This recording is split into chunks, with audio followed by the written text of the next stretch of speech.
नमस्कार। संतोष की रिपोर्ट में आप सबों का स्वागत है। और आज हम संतोष की रिपोर्ट में बात नीतीश कुमार की करने जा रहे हैं। वैसे आज नीतीश कुमार का जन्मदिन है और इस मौके पर पूरा स्वराज टीम की तरफ से जन्मदिन की ढेर सारी बधाई।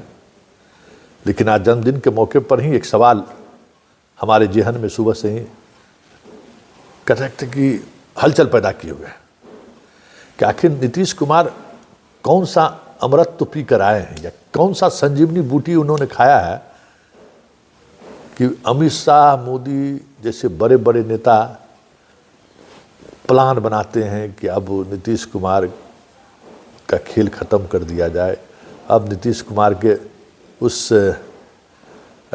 पारी को एक अलग स्वरूप देते हुए इनकी विदाई की व्यवस्था की जाए। लेकिन अचानक कुछ ऐसा होता है कि फिर से नीतीश की वापसी का संकेत दिखने लगता है।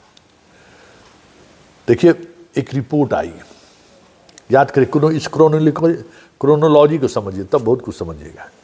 जिस दिन मंत्रिमंडल का विस्तार हुआ और विस्तार के साथ ये खबर चलनी शुरू हुई कि बिहार में बीजेपी बड़े भाई की भूमिका में, ठीक उसी दिन रात में आज तक पर राहुल कमल सर्वे रिपोर्ट जारी करता है और उस सर्वे रिपोर्ट में तेजस्वी को बिहार का मुख्यमंत्री दिखाता है कि 40% से ज़्यादा लोग तेजस्वी को पसंद कर रहे हैं। नीतीश कुमार का बहुत ग्राफ गिर गया, 18% है और उससे जस्टे नीचा पीके है और पीके से बहुत नीचा चिराग है। मतलब ये खबर अभी चल ही रही थी कि बड़े भाई की भूमिका में बीजेपी आई, उसके साथ ही ये सर्वे रिपोर्ट आकर पूरी तौर पर नीतीश को खारिज करने की कोशिश हुई कि अब नीतीश का जनाधार भी नहीं है। इसलिए बीजेपी जो बड़े भाई की भूमिका में दिख रही है उसकी वजह यही है कि अब जनाब लोग, बिहार के लोग उनको पसंद भी नहीं करता। बस इस रिपोर्ट के बाद एक अलग तरीके का माहौल बनना शुरू हुआ। माहौल बनते बनते बनते बनते पहले तो अमित शाह बोले थे कि संसदीय वोट तय करेंगे, लेकिन अचानक उनको भी अपना बयान बदलना पड़ा या चुप्पी साधना पड़ा। बिहार के तमाम नेता तो उनको देवता से तुलना करने लगे। जब वो घटनाक्रम पर नीतीश थोड़ा मौन रहने लगे तो चुप हो गए तो देवता से तुलना होना शुरू हो गया। तो वही बात नहीं ठहरी। नीतीश कुमार के नेतृत्व में चुनाव लड़ेंगे और 2025 नीतीश कुमार, ये भी नारा लगने लगा और वो भी एनडीए का जिला जिला में जो सम्मेलन हो रहा है उसमें होने लगा। तो मतलब अमित शाह की कोशिश की हवा, जो उन्होंने कोशिश किया था यह कहकर के संसदीय वोट तय करेगा, और अल्टीमेटली 15-20 दिन जाते जाते वो पूरी हवा निकल गई। बीजेपी के तमाम नेता को बयान देना पड़ गया, भारत रत्न से लेके देवता से लेके सब कुछ लेके कहना पड़ गया।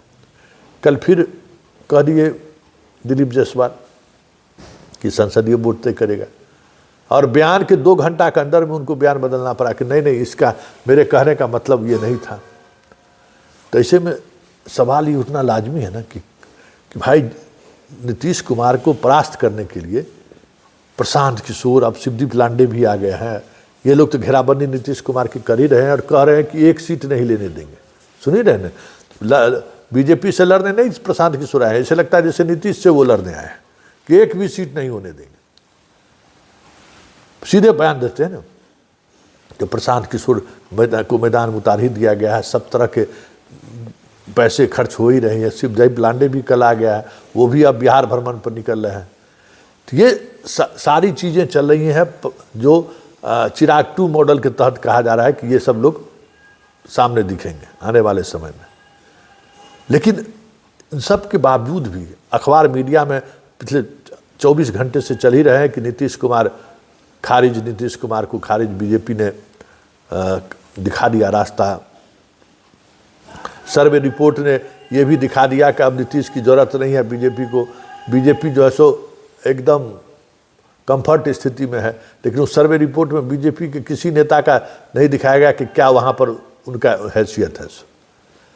लेकिन इन सब के बावजूद भी ये सवाल उठता है ना कि इतनी घेरेबंदी के बावजूद भी नीतीश आखिर बने हुए कैसे हैं। ईडी सीबीआई पहले से सक्रिय ही है, वो संजीव हंस जेल में ही है, कहता है कि सिंघला के बारे में अब बताइए, खबर चलाने वाला के लोग क्या बात कि सिंघला का फाइल खोल दिए विजय सिन्हा, इसलिए बदल दिया। अरे भाई, सिंघला गुजरात मॉडल है, वो सारा गुजरात में वही काम कर रहा है। ये अलग बात है कि बिहार में उसको जगह दिया, बिहार में उसको पूंजी दी, लेकिन आज वो गुजरात मॉडल है, गुजरात के का बर्दाश्त प्राप्त है। विजय सिन्हा का औकात था या है कि सिंघला पर हाथ दे देंगे? ईडी सीबीआई तो डालिए नहीं रहा है, तो विजय सिन्हा क्या हाथ डालेंगे? लेकिन माहौल बनाया गया कि भाई विजय सिन्हा जो है सो देख लीजिए ऐसा ऐसा ऐसा कर रहे हैं। ये सब कुछ आप समझ लीजिए, ये सब कुछ जो कुछ भी ईडी सीबीआई सब सिंघला को बचाने सब चीज़ आ रहा था, नीतीश की घेराबंदी, फिर भी नीतीश अपनी जगह पर बने हुए। और बेटा के राजनीति में आने की बात जैसे ही मीडिया में चली, सब लोग खामोश हो गए हैं। सब लोग अब कोई आज अभी तक कोई प्रतिक्रिया व्यक्त नहीं किया है, जबकि नीतीश इसको लॉन्च नहीं किया है मीडिया खबर पर। तो न बीजेपी इस कहा है कि नहीं नहीं इसको नहीं आना चाहिए, न आरजेडी, न जदयू, न वामपंथी लोग, सब लोग चुप है, नहीं नहीं नहीं आइए स्वागत है। अब बताइए क्या हो रहा है बिहार में? ऐसे में ये सवाल उठना लाजमी है कि आखिर नीतीश कुमार कौन सा संजीवनी का घूंटी पी कर आए हैं कि लगता है कि अब गए फिर अचानक उसी तरीके से कम बैक करते हो। आखिर कुछ तो बात होगी, कुछ तो बात चीज़ें हैं जिसको लेकर ये बातें चल रही हैं। तो जरा गौर से सुनिए, और गौर करने वाली बात है कि कल पूरे दिन डिबेट चला इस पर कि नीतीश कुमार का 18% वोट भी कम गया, ये जो भी डिबेट चला। लेकिन एक बात जो आप समझ लीजिए, नीतीश कुमार के राजनीतिक संजीवनी यही है कि वो पिछड़े की राजनीति का आखिरी कड़ी है। जो पिछड़ा की राजनीति इस प्रदेश में चला आ रहा है बहुत पहले से, इनके कार्यकाल में पूरा जवानी पर रहा, अब ढलान पे आ रहा है।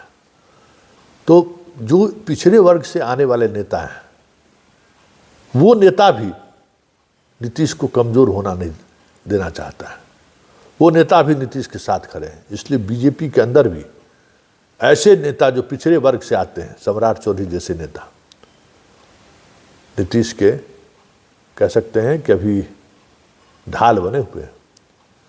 बीजेपी के अंदर भी नीतीश को लेकर अब ये मंथन शुरू हो गया है कि नहीं, नीतीश को खत्म नहीं किया जाए। नीतीश का खत्म करने का मतलब है कि पिछड़ा की राजनीति खत्म।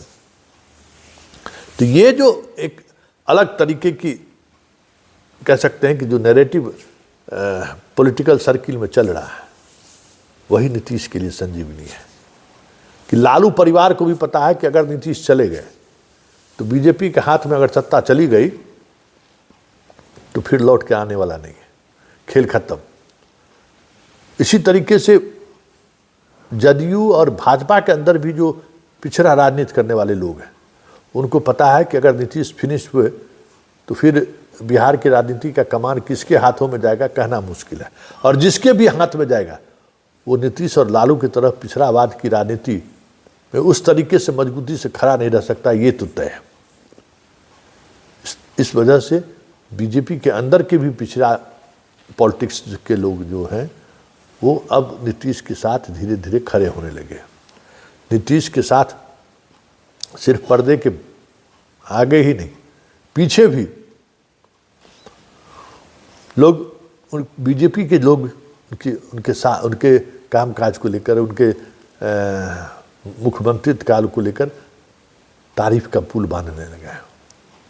और इस वजह से सिर्फ बिहार बीजेपी के ही नेता नहीं, मोदी और शाह भी इस बात को लेकर हैरान और परेशान हैं कि आखिर नीतीश कुमार का इलाज क्या निकाला जाए, कैसे नीतीश कुमार को ख़त्म किया जाए।